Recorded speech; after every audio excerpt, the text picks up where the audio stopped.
السلام علیکم دوستو، آج کی کہانی کا نام ہے خاموشی کی طاقت۔ ایک دن ایک کسان کو احساس ہوا کہ اس کی گھڑی گھاس کے گودام میں کہیں کھو گئی ہے۔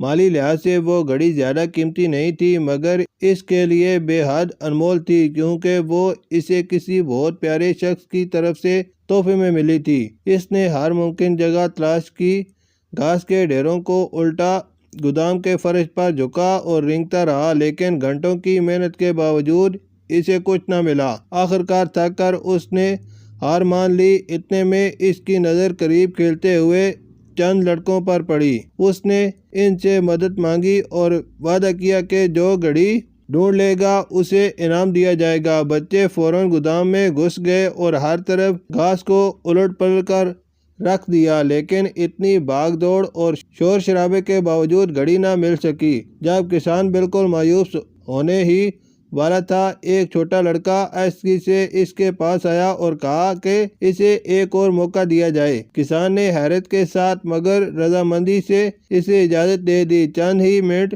گزرے تھے کہ وہی لڑکا اپنے ہاتھ میں گھڑی لیے گودام سے باہر آ گیا۔ کسان حیران بھی ہوا اور بے حد خوش بھی۔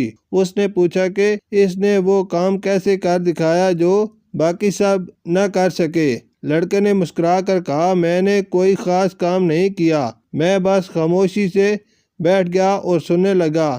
سکوت میں مجھے گھڑی کی ٹک ٹک سنائی دی، پھر میں نے اس آواز کا پیچھا کیا اور اسے ڈھونڈ لیا۔ نتیجہ، ایک پرسکون اور خاموش ذہن اکثر ایک مصروف اور پریشان ذہن سے کہیں زیادہ تیز اور مؤثر ہوتا ہے۔ کبھی کبھی ہمیں زیادہ محنت نہیں بلکہ صرف رکنے، خاموش ہونے اور صحیح معنوں میں سننے کی ضرورت ہوتی ہے۔ شکریہ۔